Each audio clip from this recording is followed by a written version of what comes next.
Dahil nagtataka kayo, dahil ngayon lang kami mag-office tour, syempre dahil marami pong nagtatanong sa inyo at marami pong nagtataka at nagsasabi na yung Casper Steel walang opisina. Kaya ngayon, makikita nyo na yung aming workplace, our home, away from home. Pero bago yan, syempre, please don't forget to like and subscribe because it's time to reserve.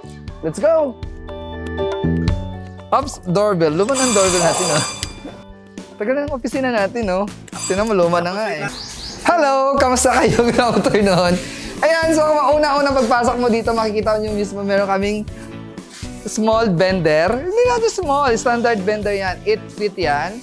So, dito namin ginagawa yung mga customized vending, lalo na pag merong mga urgent na kailangan i-bend.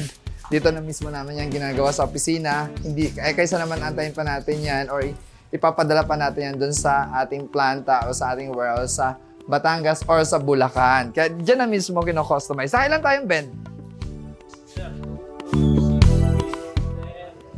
Meron pa sa ilalim, sir.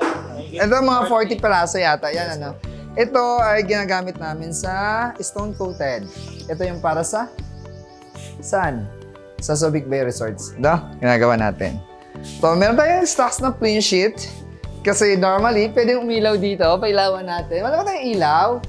Ilaw. Alexa, open the light, please. O, di ba? O, di ba? Thank you, Alexa. may plain sheet kami dyan naka-ready in case pag may mga kailangan na bending na stone coated, meron na tayong stocks yan dito. Yung truck natin. Di ba? May truck kami. Hindi lang yan. Hindi lang isa. Marami yan. Ito, no smoking. No. Ito, yung part na to, dito yung control room namin. So, nandito lahat ng mga connection ng mga network, CCTV, Alexa, at saka, ano pa, telephone, marami pang iba. Ayun, gawa nyo. Ayun, nagliligpit. Grabe, sipag naman ng driver natin. Ay, ganyan dapat ang driver pag walang ginagawa. Papahinga nagtatrabaho, si Glenn. May insulation tayo, yan. May mga insulations, overstocks. Marami klaseng insulation yan. Tapos sa aming warehouse, malinis kaya to? Tingnan nga natin, magkakaalaman. Oh, di ba? Oh. Warehouse, stock room to, stock room. May mga plain sheet kami dyan, insulation, pag may mga kailangan, may wire mesh. Yung, alam mo yung mga minsan may kailangan sa job site, may kulang. Kaysa naman pupunta pa tayo dun sa malayo sa warehouse. So, dito na, makakakuha na tayo. Immediately yon para dire-diretso yung trabaho ng tao. Mga safety harness. Anong meron dito sa taas? Ito yung mga wire. O, di ba? Ang linis, O, di ba? Dito yung mga wire namin. Tapos, syempre, yung spray paint namin. Meron kami sa ring spray paint. Casper Steel. Casper Steel yan. Gawa ng do-it sa atin. Casper Steel. So, yung color niyan ay same ng color ng profile natin. Ayan, mga wire. Tapos meron tayong mga bracket dyan. In case nga, pag kinukulang tayo, dito tayo makakakuha. Ito, kaya Attorney Policarpio, kasi mag-order pa tayo matagal. Ito na lang gagamitin natin. Exhaust duct. Di ba? Okay. Buti lang malinis yung aking bodega. Small bodega. Number coding. Yan. Di ba? Always reminds sa aming mga drivers. Eto, CR. Dalawang CR. Malinis kaya yung CR natin. O, malinis Common CR sa mga workers. Sa mga latero natin dyan. May mga CR tayo dito, dalawa sa baba. Tapos ito yung yung tao yata tulog. Cleaning schedule. Oh, di ba? Kumpleto yan. Keep this place clean and orderly.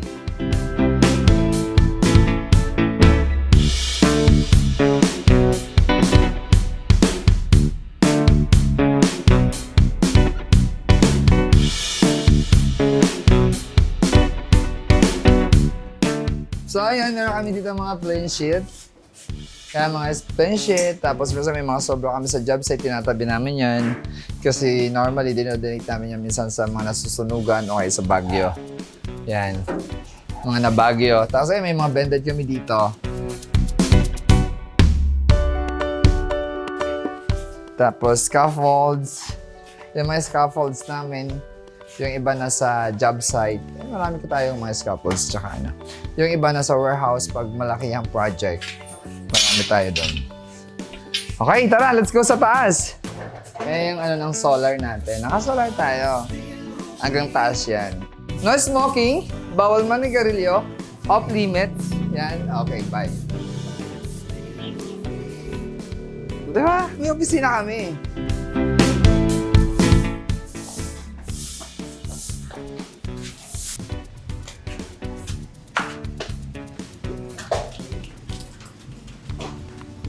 Back to work. Meron na kasing nagsasabi sa atin na wala tayong opisina. Kaya kailangan natin mag-office store, di ba? O, tingnan mo naman.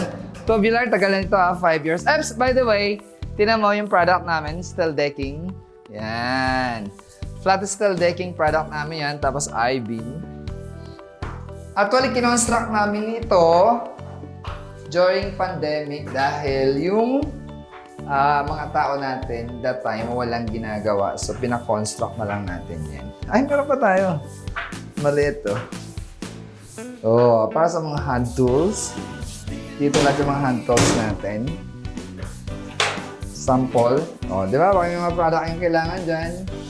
Ayan, PVC, cladding, yan, kompleto yan. Hello, kamusta kayo? Oh, kamusta? Wow, sisipag naman. Grabe, anong ginagawa nyo? Thank kayo. Steel decking. May problema. Ayusin nyo to Ito may kulang sukat So yan, dito yung estimate namin ginagawa. Tapos meron naman kami dito dalawang masipag. Kamusta naman kayo? Hi lang, sir. Hi. Hi. Mga ano, sir, client natin. Oo, di ba? Naghanap ng client. Siyempre, pagpasok niyo sa office niya, unang makita, siyempre, ay... Oh, di ba yung pangalan niya, no? Oh. Di ba? Tapos yung permits. Ito pinaka-importante sa lahat, di ba? Pag pumili tayo ng mga roofing installer, roofing contractor, ang una niyo pong hanapin talaga ay permits, di ba? Oh, ayan, kompleto yan. May T number. Tapos yung 2303, ito pinaka-importante sa lahat. Mayor's permit, yan, kompleto yan. At syempre, dapat pag installer ka or subcon or any special trade, dapat member tayo ng Philippine Contractors Accreditation Board. Yan yung pinaka-importante sa lahat. Or PCAB. Private man or public, yung ini-engage natin project, pinaka-importante sa lahat ay yung PCAB. Di ba? So, naka-Security and Exchange Commission tayo. Registered tayo sa SEC. And then, syempre, PhilHealth. Kompleto yan. SSS at saka Pag-ibig. Yun. Ano pa? Ayun. Di ba? Tsaka syempre yung customer recognition. Global. Local, regional, national, and globally. Ito ay 2018 Build Awards. Best Commercial Roofing. Di ba? And then syempre, yung latest natin, yung ASEAN Sterling Awards. Salamat sa nag-nominate. Walang bayad to dahil hindi ako pumapayag na may awards na may bayad. And so, of course, to support UAP, building ASEAN's connection. Yes, ano ba? Tsaka ito, community service yan. Pag nagko-community projects tayo, actually marami yan doon nakatambak. Papakita ko sa inyo. From Army Artillery Regiment, Philippine Army. Siyempre, dito muna tayo. Di ba? Meron kami dito ng small pantry. Small pantry kami dito. Yan. Ito yung water namin. Stocks. Ops! Medicine kit. Importante sa lahat dyan. First aid kit. Wala ba? May coffee kami. Sugar dyan. Tapos may hot and water cold. At saka syempre meron kaming refrigerator. Yan. Coffee. Yan. Meron kaming thank you UCC. Baka naman. Madagdagan. So ito ang reception namin. Naka-local call yan kasi dito, pinakita ko kanina sa inyo yung control room namin. Pag tumawag ako doon, 104. Diba? Ganun lang yan kasimple. Hello! Wow, sisipag! Ba't parang sisipag nyo? Nandito lang ako, nag-vlog lang ako di ba? Ilang computers meron tayo? Ganito lang kasimple yung ano namin. Itong part na to, ito yung sa amin, sa admin at saka accounting. Meron kaming external, accountant at saka internal. Dito si Madam, ang aming finance. Yan. O, ito yung award niyo. Pakita mo. Oh, di ba? Marami yan. Hanggang baba. Marami pa naka-stock yan sa baba. Ito si RJ. RJ. Ayun na po. Yan. So, yung lagi yung nakakausap sa phone kanina, ayun, si Ashley. Tapos si Angelica at saka si Joanne. Yung dalawa namin accountant, wala. Dito yung editing room namin. Alexa, music please. Open YouTube. Music. Hi Alexa, how are you today? Oh. Oh, di ba? Ito yung editor namin. Pakita mo, lapitan mo, dali. Yan. Yan si Kuya Max. Siya yung editor natin sa vlog. So, anong in-edit mo ngayon? About legitimate roofing contractor, sir. Oh, ha? Legitimate roofing contractor. Oh, sakto to! Sakto to binablog natin, office.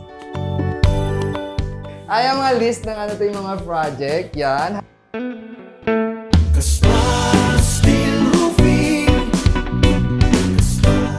Ito yung pinaka-office ko. Ito talaga ako nag-office.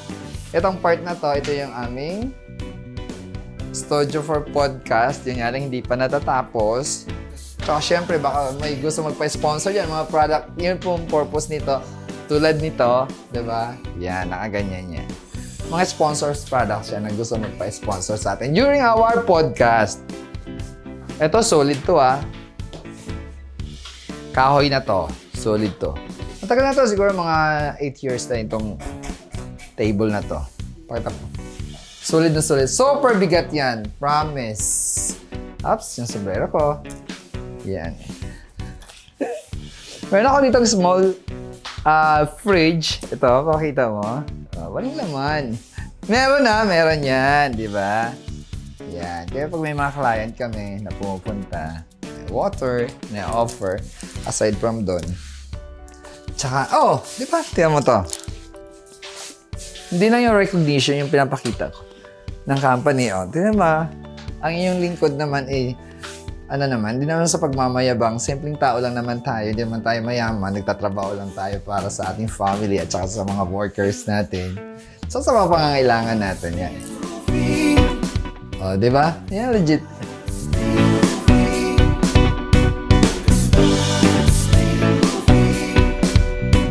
So, lahat ng award, name it, meron kami.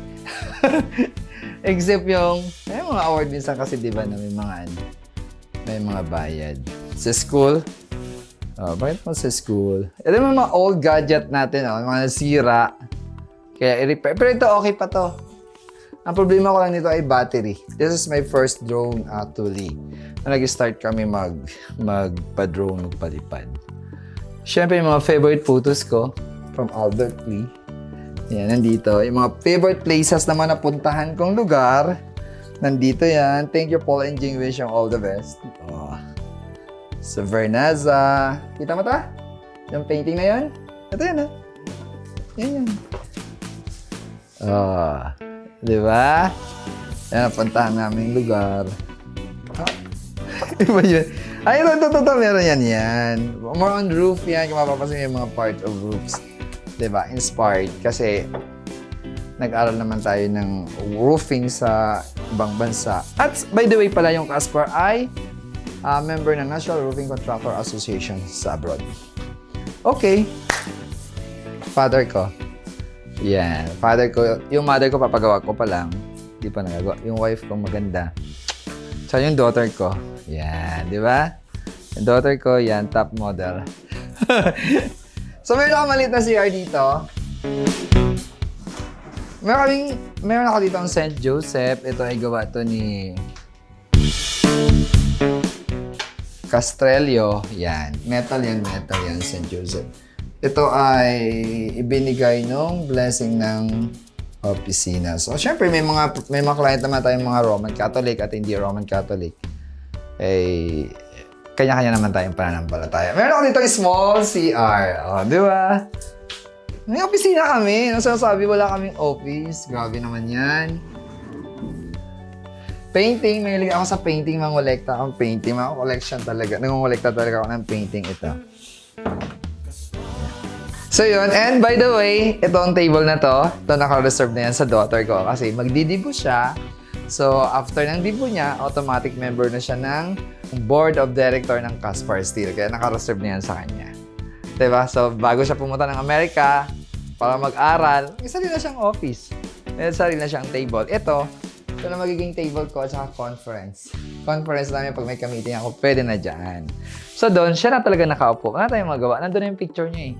Pati yung frame niya ng top model. Oh. Nakita mo? Ayan. Ito yun, oh. Nakita ko sa'yo kanina. Yan! So, ano pa? Akit ko kayo sa taas. Ay, may mga kisame kami ha. Pag may mga gusto magpakisame sa inyo. Meron kami, nakikisame kami. Ito may CR sila dito. Not sure kung malinis ang CR nila. Mas malinis ang CR niya dito. Ah, bango ng CR nila. Lapitan mo na sila. Balikan na. Balikan. Balikan. Ito ako siyempre, pinaka-important sa lahat ng fire exit. Ito kami fire exit dyan.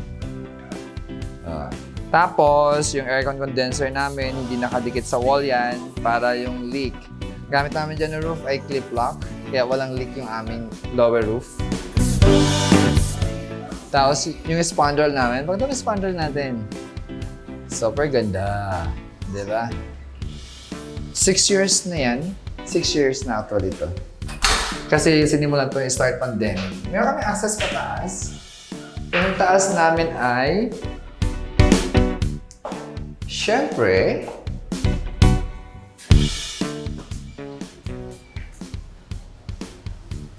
penthouse, di ba? Ito, gagawin namin itong summer. Propose namin dito ay extension ng opisina para sa construction. So, yung part na ito ay gagawin namin studio. Mapapasin niyo sa aming mga previous record, yung mga OJT, at saka yung nag-record ako dito yon. Tapos yan yung background minsan. Yan, di ba? So, mayroon kaming product nga ganyan, skylight, at saka ito. Mga product namin yan. So, yun na pa ba? Hindi ko na kayo ipapasok sa penthouse. At dito yung place na to pag napapagod kami, medyo na-stress sa trabaho kasi construction is very stressful. So, makit lang kami dyan, nanonood ng TV. Yung favorite part ko dito, not sure yung favorite part ng ating mga empleyado. Tatanungin natin yan mamaya. Ano na? Okay na? Na-estimate nyo? Ha? Area. Favorite place ba dito sa Caspar? Yung ano sir, itong office kasi Ano saan part? Saan part ng opisina? ito sir, sa may editing ano ni sir. Kasi malamig. Ikaw, Lester, anong favorite mo dito? Favorite place dito sa office? Dito po sa estimator po. Kasi ano pa... Sa estimating area? Sa estimating area po kasi... Bakit? Diyan po na paano mag-estimate ng roof and paano yung i-autocad yung pag-cutting lista po. Kasi sabi ni Sir Manny, ang galing niyo daw ni John Paul, ah. Di ba, kahapon, pumunta dito Sir Manny.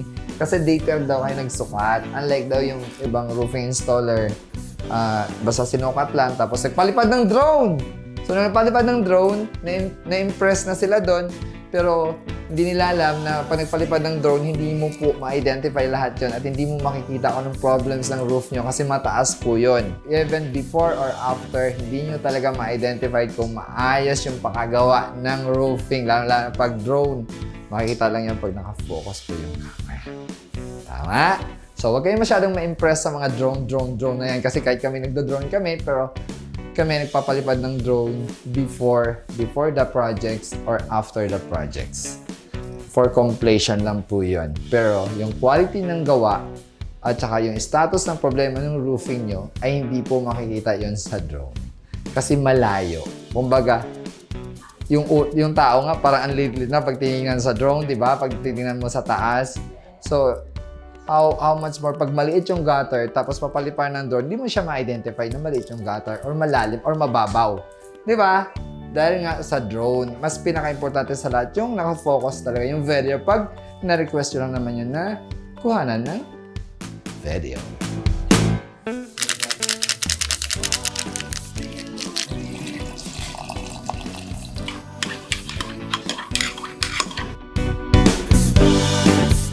Sir, Hi, thank you. Shoutout si RJ. Hi, RJ. hello po. Kamusta kayong lahat? Wow, sabi ko mag-shoutout ka lang, hindi ka mangamusta. Hindi, game. Hindi, Okay, kasi kakamusta ko lang si Kelly Charles Puentes tsaka si Enyo de los Reyes. Oh, Balik na kayo! sino nga pabalik mo? Si Enyo. Balik na kayo kasi hindi ka nagalit. Oo. Dahil hindi ka nagalit. Oh, sige, shout, yun ang shoutout mo, family Opo. mo. Ay, shoutout po kay mama tsaka papa ko. Kapatid mo. Ay. Dami mo magkapatid, hindi mo yung shoutout. Sa kapatid ko, wag na. I-promote mo yung vlog mo. Dali. Ay. Arx TV. Ah, Arx TV ba yun? Ano? Pakivisit na lang po ng YouTube ko po. Ano yun? Ano yun? Arskia Official Music po. Oh, rapper yan. Baka hindi nyo alam. Okay, anong pinaka-favorite place mo dito? Sa office? Siyempre yung pantry po. Ah, pantry pinaka-favorite mo? Yes, Bakit? Bakit? Kasi pagkain yung usapan ng sir. So yun, dyan na nga nagtatapos yung video nito at maraming salamat sa inyong pagsama. I'm Paul Castillo at lagi niyo pong tatandaan pag nakipag-transact tayo sa ating mga roofing installers, roofing contractors, or any roofing suppliers, make sure na meron silang physical office like Caspar Steel. Di ba? And then, hindi lang yon, syempre, sa mga permits, abang nyo lang yung aming mga video, how to choose legitimate roofing contractor. So again, all about roofing, please visit www.casparroofing.ph or Caspar Steel Roofing Incorporated in our Facebook page. And remember, if you want strong, durable, and build to last, all you have to do is raise it up. Iyon. Thank you! Caspar Steel